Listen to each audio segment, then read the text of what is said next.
একদিন ফাতেমা রাদিয়াল্লাহু তাআলা আনহা তার এক ইহুদি বান্ধবীর সাথে একটি বাগানে দাঁড়িয়ে গল্প করছিলেন। এমন সময় একজন লোক এসে ইহুদি মেয়েটিকে বললেন, আপনার বাবা আপনাকে বাড়িতে যেতে বলেছেন। তখন মেয়েটি সেই লোকটির সাথে বাড়িতে চলে গেলেন।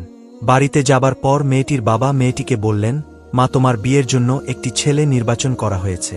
ছেলেটি ইহুদি সম্প্রদায়ের এক শিল্পপতির ছেলে। তুমি কি এই বিয়েতে রাজি আছো?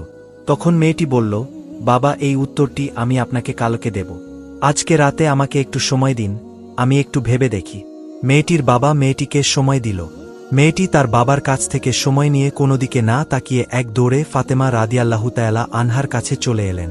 তার কাছে এসে বললেন, বোন, তোমার সাথে আমার দীর্ঘ 12 বছরের সম্পর্ক। এই দীর্ঘ সময়ে তুমি কখনো আমাকে ভুল পরামর্শ দাওনি। আশা করছি আজকেও তুমি আমাকে কোনো ভুল পরামর্শ দেবে না। আমার জন্য আমার বাবা একজন ছেলে নির্বাচন করেছেন। ছেলেটি হচ্ছে ইহুদি সম্প্রদায়ের এক বিশাল শিল্পপতির ছেলে। তার সাথে বাবা আমাকে বিয়ে দিতে চান। এখন আমি কি করব? তখন ফাতেমা রাদিয়াল্লাহু তাআলা আনহা মেয়েটির এই কথা শুনে বললেন, বোন, যেহেতু তোমার বাবা ছেলেটির সঙ্গে তোমার বিয়ে ঠিক করেছে এবং তোমার বাবা চাইছেন এই ছেলের সঙ্গে তোমার বিয়ে দিতে, তাই তুমি এই বিয়েতে রাজি হয়ে যাও। তখন মেয়েটি ফাতেমা রাদিয়াল্লাহু তাআলা আনহাকে বললেন, হে বোন, আমি এই বিয়েতে রাজি হতে পারি, কিন্তু একটা শর্ত আছে। শর্তটা হলো, যদি তুমি আমার এই বিয়েতে উপস্থিত থাকো তবে আমি বিয়ে করব। তুমি তো জানো আমি তোমাকে কতটা ভালোবাসি। তখন ফাতেমা রাদিয়াল্লাহু তাআলা আনহা মেয়েটিকে বললেন, তোমরা ইহুদি আর আমরা মুসলিম, আর তুমি তো জানো যে ইহুদিরা মুসলমানদেরকে একদম সহ্য করতে পারে না। আর আমি যদি তোমার বিয়েতে যাই তাহলে আমার বাবা মুহাম্মদ সাল্লাল্লাহু আলাইহি ওয়াসাল্লামকে মুসলমান সম্প্রদায়ের কাছে প্রশ্নের সম্মুখীন হতে হবে এবং আমার বাবাকে নিয়ে তারা হাসিঠাট্টা করবে। এছাড়া তোমাকেও ইহুদি সম্প্রদায়ের কাছে প্রশ্নের সম্মুখীন হতে হবে এবং তারাও তোমাকে নিয়ে হাসিঠাট্টা করবে। তাই আমি তোমার এই বিয়েতে উপস্থিত হতে চাইছি না। তখন সেই ইহুদি মেয়েটি ফাতেমা রাদিয়াল্লাহু তাআলা আনহাকে বলল, তুমি যদি আমার বিয়েতে উপস্থিত না থাকো তাহলে আমি কথা দিলাম কিয়ামত হয়ে গেলেও আমি বিয়ে করব না। মেয়েটির এমন কথা শুনে এক পর্যায়ে নিরুপায় হয়ে ফাতেমা রাদিয়াল্লাহু তাআলা আনহা সেই মেয়েটিকে বললেন, ঠিক আছে বোন, আমি তোমার বিয়েতে যাব। তুমি এই কথা তোমার বাবাকে জানিয়ে দাও। তখন মেয়েটি ফাতেমা রাদিয়াল্লাহু তাআলা আনহার কথা শুনে এক দৌড়ে বাবার কাছে এসে বললেন, বাবা, আমি এই বিয়েতে রাজি আছি, তবে একটি শর্ত আছে। আর সেই শর্ত হলো, আমার বিয়েতে মুহাম্মদের মেয়ে ফাতেমা আমার সাথে থাকবে। তখন মেয়েটির বাবা বলল, মুহাম্মদের মেয়ে যদি আমাদের এই বিয়েতে আসে তাহলে সেটা আমার এই খানদানের সঙ্গে মিলবে না, কারণ তারা হচ্ছে গরিব। তারা ঠিকমতো দুবেলা খেতে পারে না এবং ভালো জামাকাপড়ও তাদের নেই। তাহলে তারা কি করে তোমার বিয়েতে আসবে? তাছাড়া তোমার বিয়েতে যারা আসবে তারা সবাই ধনী শিল্পপতির ছেলে মেয়ে। তাই মুহাম্মদের মেয়ে ফাতেমাকে দাওয়াত করা যাবে না। তখন মেয়েটি তার বাবাকে বলল, বাবা, এটাই আমার ফাইনাল সিদ্ধান্ত। ফাতেমাকে যদি আমার এই বিয়েতে আসতে বাধা দাও তাহলে আমি জীবনেও এই বিয়ে করব না। এক পর্যায়ে নিরুপায় হয়ে তার বাবা রাজি হল এবং মেয়েকে বলল, আমি তোমাকে অনুমতি দিতে পারি, তবে একটা শর্ত আছে। শর্তটা হলো, যদি মুহাম্মদের মেয়ে ফাতেমা আমার বাড়িতে আসতে চায় তাহলে তাকে অবশ্যই সুন্দর এবং নতুন জামাকাপড় পরে আসতে হবে। যদি পুরাতন জামাকাপড় পরে চলে আসে তাহলে আমার বাড়িতে ঢুকতে পারবে না। বাবার এই কথা শুনে মেয়েটি আবার দৌড়ে ফাতেমা রাদিয়াল্লাহু তাআলা আনহার কাছে গিয়ে বলল, হে বোন, তুমি আমার বিয়েতে আসো, এটা আমার বাবা চান না। তবে আমার বাবা একটা শর্তে রাজি হয়েছেন। শর্তটি হলো, আমার বিয়েতে তুমি যদি আসো তাহলে অবশ্যই নতুন জামাকাপড় পরে তোমাকে আসতে হবে। এখন তুমি বলো যে তুমি আমার বিয়েতে আসবে কিনা।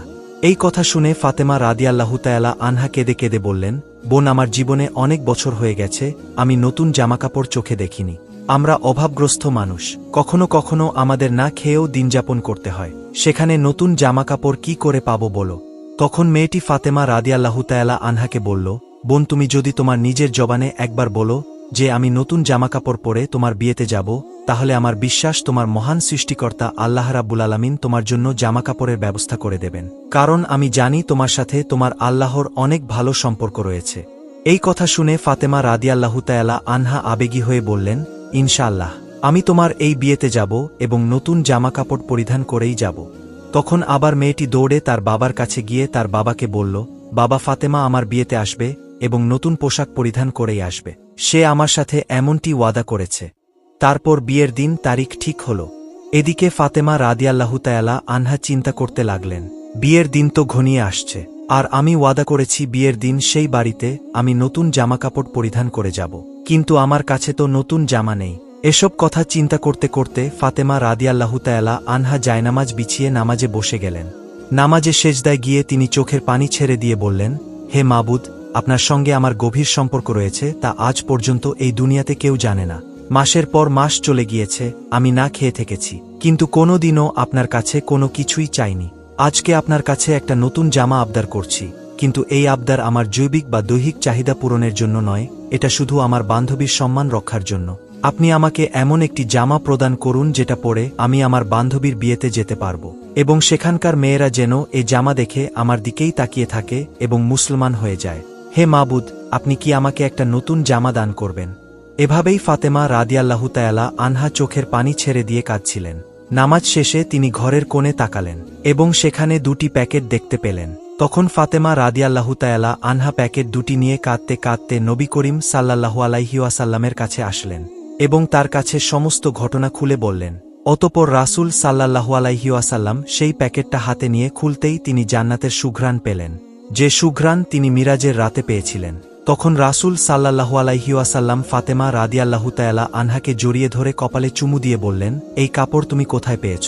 মা, এটা তো দুনিয়ার কোনো কাপড় না, এটা তো জান্নাতের কাপড়। তুমি গোপনে আল্লাহর কাছে একটি কাপড়ের জন্য প্রার্থনা করেছ। মহান আল্লাহ রাব্বুল আলামিন তোমার দোয়া কবুল করেছেন এবং তিনি তোমার উপর সন্তুষ্ট হয়েছেন, এবং এতই সন্তুষ্ট হয়েছেন যে তিনি তোমার জন্য জান্নাতুল ফেরদাউস থেকে একটি জামার ব্যবস্থা করে দিয়েছেন। তারপর রাসূল সাল্লাল্লাহু আলাইহি ওয়াসাল্লাম বললেন, ফাতেমা, তুমি এই জামা পরে তোমার ইহুদি বান্ধবীর বিয়েতে যেতে পারো, তবে অবশ্যই তোমাকে পরিপূর্ণ পর্দার সাথে যেতে হবে। জবাবে ফাতেমা রাদিয়াল্লাহু তাআলা আনহা বললেন, আব্বাজান, আমি নিশ্চয়ই পর্দার সহিত আমার বান্ধবীর বিয়েতে যাব। অতঃপর যখন ফাতেমা রাদিয়াল্লাহু তাআলা আনহা সেই জান্নাতের পোশাকটি গায়ে পরিধান করলেন, তখন তার সৌন্দর্য আরও বেড়ে গেল। তারপর সেই জামা পরে ফাতেমা রাদিয়াল্লাহু তাআলা আনহা যখন বিয়ে বাড়িতে প্রবেশ করলেন, তখন যেন পুরো বিয়ে বাড়ি আলোকিত হয়ে উঠল। তাকে দেখে সেখানে উপস্থিত মহিলারা নববধূর দিক থেকে মুখ ফিরিয়ে ফাতেমা রাদিয়াল্লাহু তাআলা আনহার দিকে অবাক দৃষ্টিতে তাকিয়ে রইলেন। সবাই বলতে লাগল যে, ফাতেমা, তুমি তো খুব গরিব, তাহলে তুমি এত দামি সুন্দর পোশাক কোথায় পেলে? আমরা তো জীবনেও এমন সুন্দর জামা চোখে দেখিনি।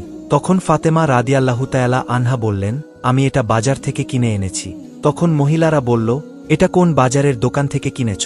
ফাতেমা রাদিয়াল্লাহু তাআলা আনহা তখন বললেন, আমি যে বাজার থেকে